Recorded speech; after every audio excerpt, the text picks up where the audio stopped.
Boa tarde, professora. Eu tô tentando fazer esse vídeo aqui pela terceira vez. Porque aí uma fica ruim, outra eu esqueço que eu tenho que falar. Mas então, eu vou começar pedindo perdão pelo atraso do trabalho, né? Que eu acho que era pro dia 28. Mas então eu vou começar aqui. Eu tô com 2 folhas de cola, que é um resumo que eu fiz sobre o feudalismo e o Reino Franco. Se você quiser, se a senhora quiser, eu posso mandar pra você. E bom, vou começar falando do Reino Franco. Que o Reino Franco, ele foi um reino que surgiu ali no século V, no ano de 481. E ele foi um povo germânico que cruzou o Rio Reno e se estabeleceu no território da Gália. Eles foram o único povo que não atacaram, não trucidaram o Império Romano, porque quando o Reino Franco surgiu, o Império Romano já estava em declínio.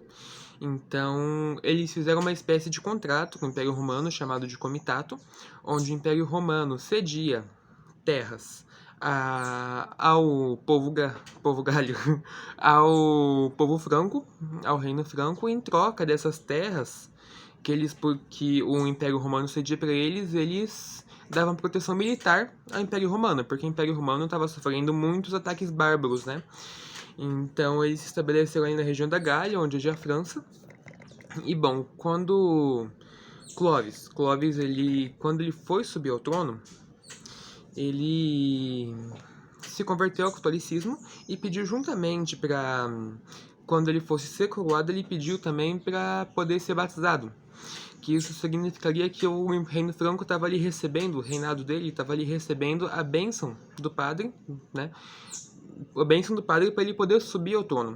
E esse Clovis, ele era da dinastia Merovíngia, e depois ele foi sucedido por Carlos Martel e Pipino Breve. Eu não sei qual dos dois, mas eu sei que algum dos dois eles foi responsável por uma batalha para conter ali o avanço do islamismo na Europa. E depois de Carlos Martel, Pipino Breve, veio Carlos Magno. Carlos Magno, ou também Carlos o Grande, ele era da dinastia carolíngia, também por isso pode ser chamado de Império Carolíngio, porque Carlos, não, nossa, eu tô confundindo os nomes, mas é Carlos, né? É Carlos Magno. É, Carlos Magno. Então, Carlos Magno foi o mais famoso rei ali do Reino Franco, por expandir as terras do reino através de expedições militares e tudo mais.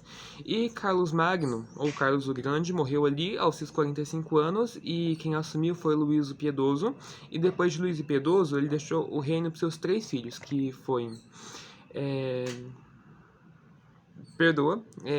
que foi Carlos o Calvo, Lutécio Lutário, não sei muito bem, e Luís o Germânico.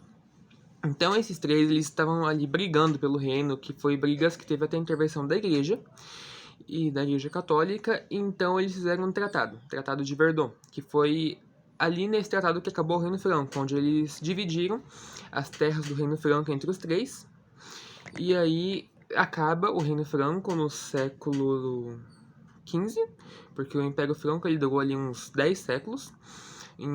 Ele acaba ali no século XV, no ano de 873, com esse tratado que dividiu o reino. Bom, agora eu acho que eu não esqueci nada, eu acho que eu falei bem. Agora eu vou falar sobre o feudalismo. Que o feudalismo ele foi um sistema político, econômico e social. A sociedade no feudalismo se organizava em forma de pirâmide, onde ao topo da pirâmide vinha o rei, depois o clero, que seria a igreja católica, embaixo vinham os nobres e senhores, e na base vinha os soldados e servos. E a economia do feudalismo, ela era uma economia monetária, então eles não usavam moeda.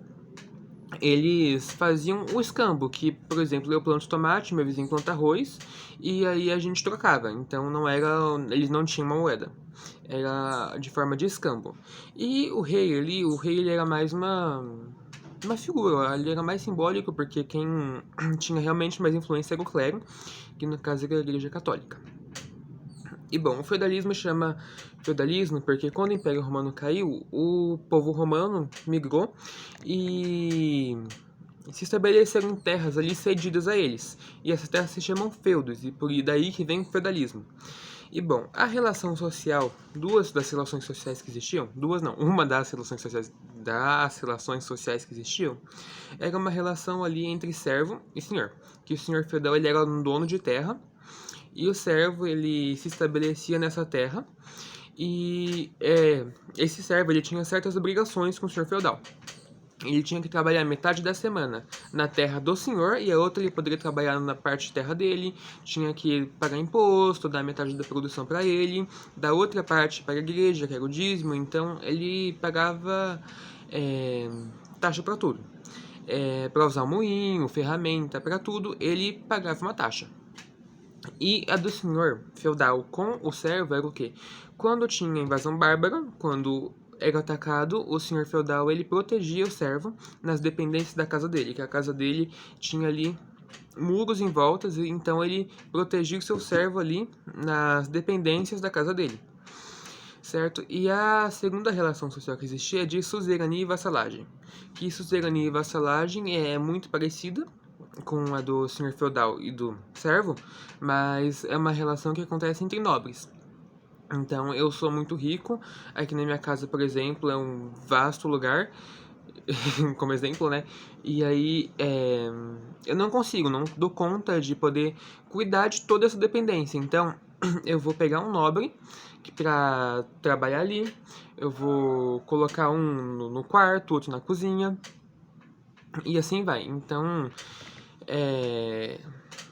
nossa, eu tô um pouco perdido porque eu acabo esquecendo. Então, e o vassalo, ele jurava lealdade ao suzerano, tanto que acontecia um beijo na boca entre os dois. E, olha, eu fico muito perdido, né? Eu repassei na minha cabeça várias vezes que eu tinha que falar, eu esqueço. E também tinha, por exemplo, eu sou um suzerano, eu conquistei uma terra e eu vou pegar um vassalo e vou dar uma porção de terra para ele. E ele tinha que jogar lealdade em mim sempre, né? Trabalhar a mim. E bom, a igreja católica, né? A igreja nessa época, ela era um pouco abusiva. Um pouco abusiva, né?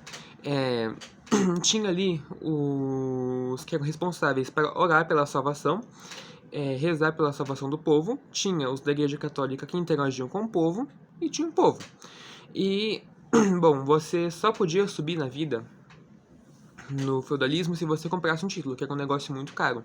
Então, se você nascesse nobre, você ia ter uma vida de nobre e sempre colhendo esses privilégios. Agora, se você fosse um servo, você ia passar a vida inteira sendo um servo.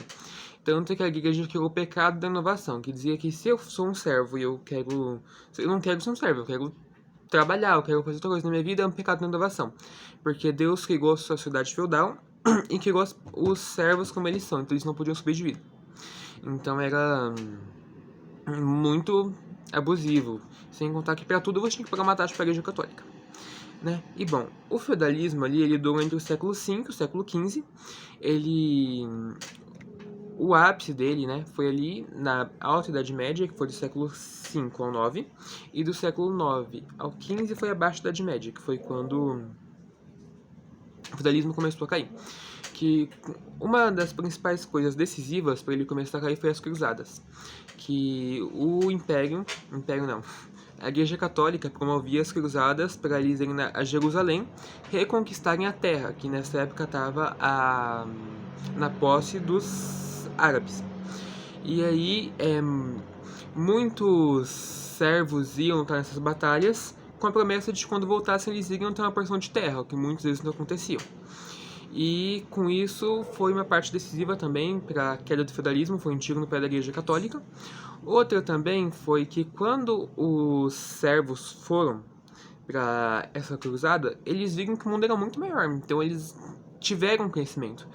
E com esse conhecimento que eles tiveram, eles não queriam mais ficar ali no feudo, então eles saíram do feudo. Saíram ali daquela terra.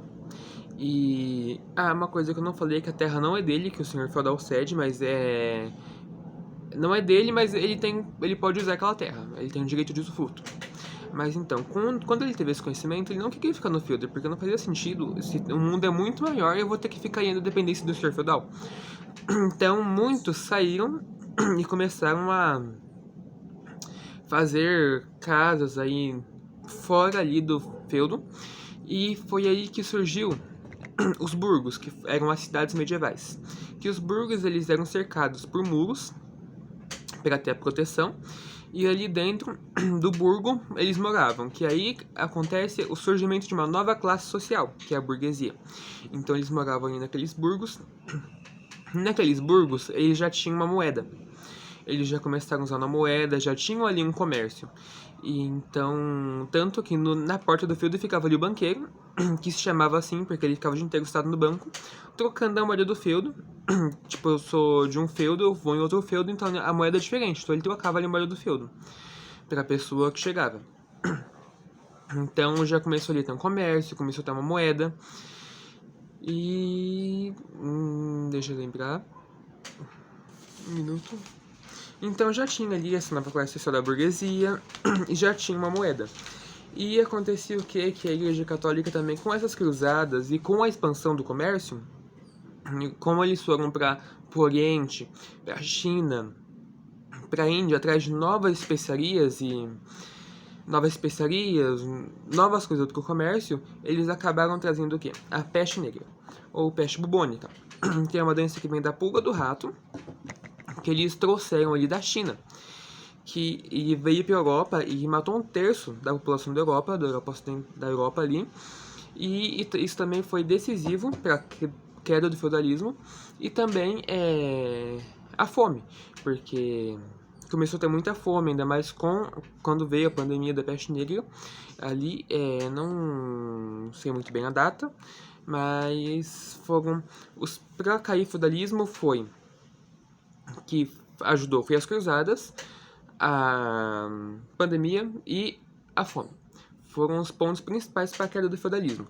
E que o feudalismo ele caiu ali no século XV, que quando o feudalismo cai, ali acaba a Idade Média, e entra a Idade Moderna, se eu não me engano, e daí já vem o absolutismo, que no absolutismo o rei começou a fazer alianças com os demais povos germânicos ali, e aí eles começaram a fazer uma aliança, não era uma aliança maravilhosa, né? Mas ele começou a fazer aliança de comércio com esses povos, né? E falando para eles poderem se estabelecer ali na terra deles e tudo mais. Bom, eu acho que é isso. Eu acho que eu consegui falar tudo que eu precisava. Eu acho que eu não esqueci nada. Não, eu não acho, né? Provavelmente devo ter esquecido alguma coisa. Bom, mas é isso, professora, e muito obrigado por deixar eu fazer esse trabalho assim. E muito obrigado, professora. Beijos.